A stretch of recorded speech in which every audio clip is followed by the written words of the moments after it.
हम अगर चाहें तो जानवर ही बने रह सकते हैं जीवन पर्यंत, और अगर चाहें हम देव तुल्य भी बन सकते हैं। हम मनुष्य लोगों के ब्रेन में और जानवर के ब्रेन में क्या डिफरेंस है? हर आदमी का रिस्पॉन्स अलग अलग हुआ। कोई तो एकदम काटने को दौड़ेगा कुत्ते की तरह। कई जनरेशंस, कई हजारों साल बाद हम मनुष्य बने हैं और हम एक पल में सारी मनुष्यता छोड़ के जानवर बन जाते हैं। पहले ये ध्यान करना है कि मैं जानवर नहीं हूँ, मैं उस परम पिता परमात्मा की संतान हूँ, मनुष्य हूँ, मनुष्य की तरह जीऊंगा और हर दिन अपनी गति ऊंची से ऊंची करता रहूंगा। नमस्कार, चेतना का विज्ञान डॉक्टर आमोस सचान की दृष्टि से ये पॉडकास्ट एक बार फिर हम आपके लिए लेकर आए हैं और हमारे साथ हैं डॉक्टर आमोद कुमार सचान। सर, बहुत बहुत स्वागत है आज के इस प्रोग्राम में। आजकल सर, हम अगर बात मानवीय मूल्यों की करें तो ऐसा पढ़ा सुना कहा गया है कि हम सभी लोग जानवरों की श्रेणी में आते हैं। हम अगर चाहें तो जानवर ही बने रह सकते हैं जीवन पर्यंत, और अगर चाहें तो इस देह से सवार के उपासना करके हम देव तुल्य भी बन सकते हैं। तो जो हमारा मानव जो शरीर हमें प्राप्त हुआ है, जो योनि हमें प्राप्त हुई है, इसको हम किस माध्यम से कुछ ऐसा करें कि हम देवतुल्य श्रेणी में आगे आगे अग्रसर हों, और बाकी जानवर तो हम लोग बने ही हुए हैं, बहुत ज़्यादा अंतर नहीं है। थोड़ा-सा हमें वेरिएशन, थोड़ी-सी भिन्नता क्या है, इसके बारे में हमारा मार्गदर्शन करें। हम मनुष्य लोगों के ब्रेन में और जानवर के ब्रेन में क्या डिफरेंस है? हमारे ब्रेन में और जानवरों के ब्रेन में, खास तौर से जो मेमेलियंस हैं, जो हमारी तरीके से हैं, जो ये कुत्ता, बिल्ली, शेर, हाथी, ये सब हमारी तरह से हैं और हम लोग उनसे इवॉल्व हो गए। शरीर में नहीं इवॉल्व हुए, शरीर में तो हम इवॉल्व हुए जो मोस्ट फिट हों। बाकी हम जो इवॉल्व हुए हैं ब्रेन से इवॉल्व हुए। तो ब्रेन में हमारे क्या एक्स्ट्रा है जो उनके पास नहीं है? उनके पास, हमारे पास और उनके पास कॉमन है एमिगडाला। ये ब्रेन का लोअर ब्रेन का पार्ट है और ये पार्ट जो है रिएक्ट करता है। इसके अंदर सोचने समझने की क्षमता नहीं है। एमिगडाला है, उसके अंदर सोचने समझने की क्षमता नहीं। वो सीधे जैसा आएगा वैसे पलट करके जवाब दे देगा। और जवाब कहाँ से देता है? वो जवाब देता है हमारे सबकॉन्शियस माइंड से। सबकॉन्शियस माइंड का कोई थॉट आया जो ऑलरेडी हमारे एक्सपीरियंसेस हैं पुराने, उसके बेसिस पे आता है। तो हर आदमी का रिस्पॉन्स अलग अलग होगा। हर आदमी का रिस्पॉन्स अलग अलग होगा। कोई तो एकदम काटने को दौड़ेगा कुत्ते की तरह, कोई शेर की तरह काटने को दौड़ेगा, कोई हाथी की तरह धीरे होगा। मतलब ये है, सब है एमिगडाला खेल। सभी तो जानवर हैं लेकिन सब एक सा नहीं बिहेव करते। तो कुछ कुत्ते की तरह बिहेव करते हैं, कुछ बिल्ली की तरह बिहेव करते हैं। बिल्ली चुपचाप रहती है और उसको एक बार मारो और कस के मारो तो पलट के एकदम जहाँ मारती है तो खा मुँह नोच लेती है ना। हाथी है, वो झूमता रहता है, ठीक है, जब तुम्हारा मन करे, लेकिन है तो सब जानवर ही ना। समझने की क्षमता उनके अंदर नहीं है। तो ये जो थॉट आता है, ये कैसे आता है? ये उनके पास्ट एक्सपीरियंसेस जो जीवन के हैं वो रिकॉर्डेड है सबकॉन्शियस माइंड में। तो सबकॉन्शियस माइंड उनको गाइड करता है और वो वैसे वैसे रहते हैं, कोई परिवर्तन नहीं होता उनमें, जरा सा भी। और वो सब रिएक्शनरी है और वो 1 सेकंड के 10,000वें हिस्से में, मतलब 1 मिली सेकंड में। मैं इसलिए मिली सेकंड कोई ना समझे, इसलिए मैं इसको बार बार 1 सेकंड के 10,000वें हिस्से में इसलिए कहता हूँ कि 1 सेकंड का 10,000वां हिस्सा कितना छोटा होगा। 1 सेकंड का 10,000, सेकंड में भी 2 सेकंड लग जाते हैं कहने में। अगर सेकंड भी कहते हैं तो उसमें कौन से 2 या 2.5 सेकंड लग जाते हैं, उसके 10,000 से। मतलब वो पास्ट एक्सपीरियंस से वो ले करके और रिएक्ट कर देता है। और जो भी रिएक्शन होता है वो अहितकारी, वो जानवर की तरह होता है, जस्ट लाइक एनिमल। तो हम पूरे जीवन एनिमल लाइक बिहेवियर करते रहते हैं, उसी से काम निकालते रहते हैं, उसी से, तभी तो लड़ते झगड़ते रहते हैं कुत्ते बिल्लियों की तरह। और हमको हर पल जब ऐसा हो तो हमें सोचना चाहिए, क्या हम कुत्ते बिल्ली हैं? जानवर तो नहीं है, तो और जानवर नहीं तो जानवर की तरह बिहेव क्यों करते हैं? It's very simple. तो हमको क्या दिया है, गिफ्ट क्या दी है? गिफ्ट हमको मिली है प्री फ्रंटल कॉर्टेक्स, जो प्रोसेसर है, हमारे ब्रेन का प्रोसेसर है, और वो पूरे थॉट्स को प्रोसेस करता है। तो सबकॉन्शियस माइंड से चलता वो भी है। उसमें क्या होता है, पूरी प्रोसेस समझ लीजिए कि हम बाहर के संसार से कैसे देखते हैं। आंख से देखते हैं, कान से सुनते हैं, क्या क्या हो रहा है। उसके बाद ये सारे सिग्नल ऑप्टिक एरिया से प्रीफ्रंटल कॉर्टेक्स में आते हैं, ऑल्फैक्टरी एरिया से तो जाते हैं, ऑडिटरी एरिया से तो जाते हैं, सारे के सारे सेंसेशन।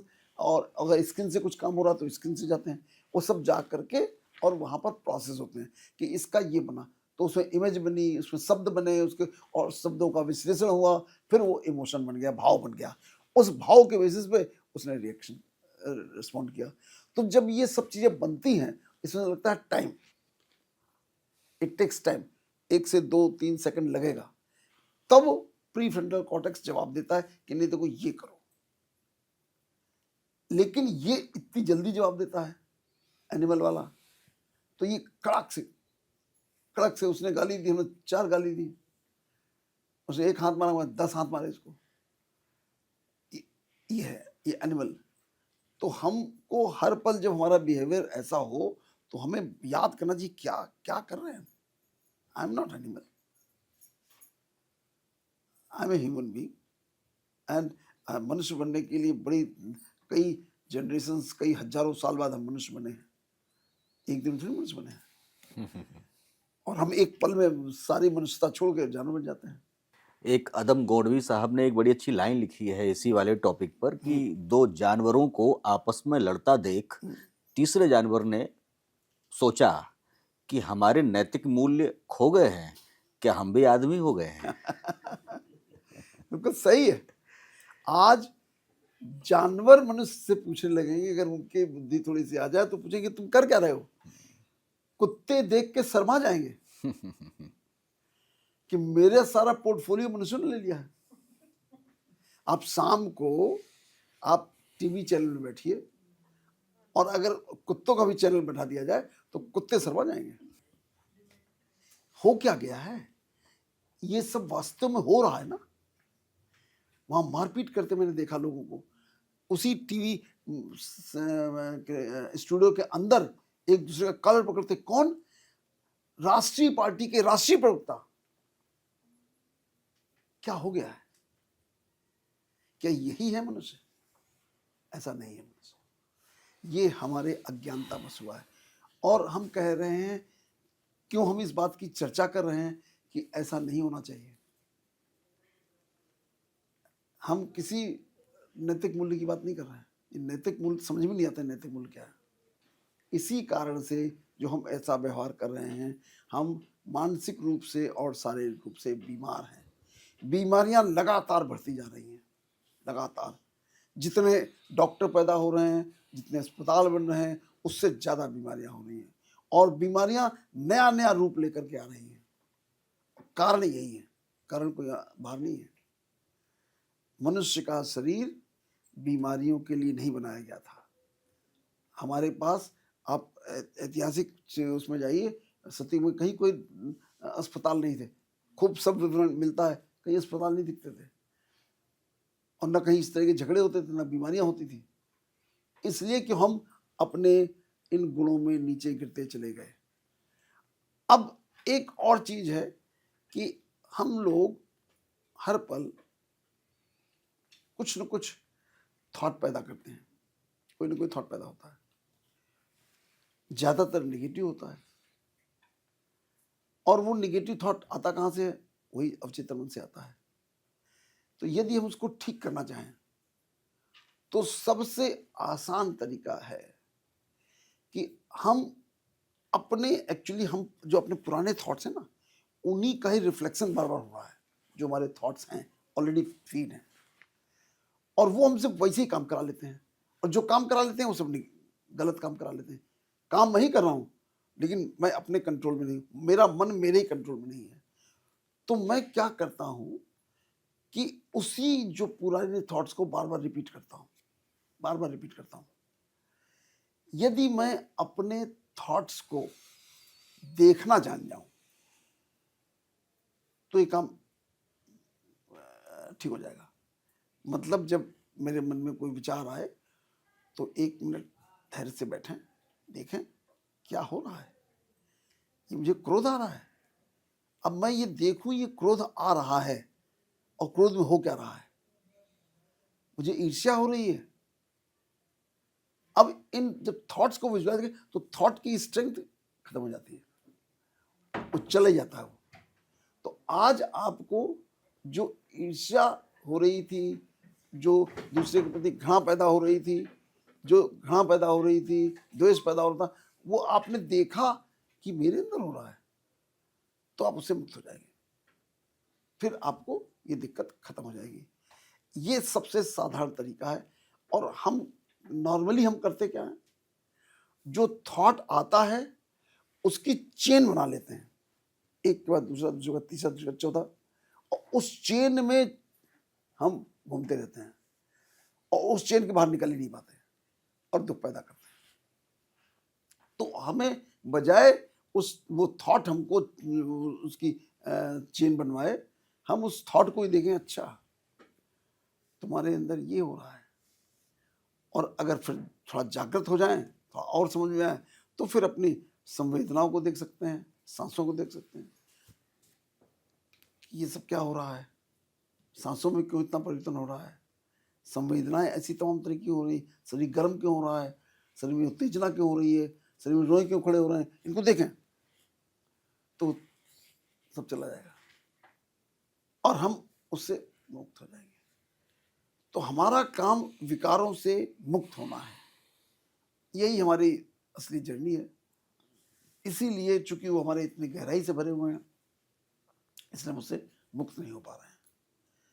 तो हमको हर पल पहले ये ध्यान करना है कि मैं जानवर नहीं हूं, मुझे जानवरों की तरह व्यवहार नहीं करना है। मैं उस परमपिता परमात्मा की संतान हूं जो इस पूरे कायनात को चला रहा है। मतलब मेरा फादर, अगर मैं दूसरी भाषा में कहूं, कि वो उस पूरे संसार का मालिक है, चीफ ऑफ चीफ है, वो प्राइम मिनिस्टर्स का प्राइम मिनिस्टर है वो। और मैं ये किस स्वीपर वाली हरकत कर रहा हूं। तो आपको तुरंत अपने ऊपर ग्लानि होगी और आप तुरंत विड्रॉ करने, नहीं, ये नहीं कर सकता मैं, जानवर का तो काम कर ही नहीं सकता। मनुष्य हूं, मनुष्य की तरह जीऊंगा और हर दिन अपनी गति ऊंची से ऊंची करता रहूंगा, तो हम इस संसार में सुखी रह सकते हैं। अन्यथा हम दुख के चक्र में, दुख भय दुख भय दुख भय के चक्र में लगातार लगे रहेंगे। बिल्कुल सही कहा सर आपने। हम इस तरीके से अगर इस रास्ते पर चलते हैं, अंतर यात्रा के रास्ते पर चलते हैं, तो हम निश्चित रूप से इस शरीर का उपयोग करते हुए उस श्रेणी तक पहुंच सकते हैं जहां पर हम कह सकते हैं कि हमने इस जीवन का सार्थक उपयोग किया है। सर, हमारा मार्गदर्शन करने के लिए आपका बहुत बहुत धन्यवाद। अगले एपिसोड में आपसे हम फिर से मुलाकात करेंगे। तब तक के लिए नमस्कार सर। नमस्कार।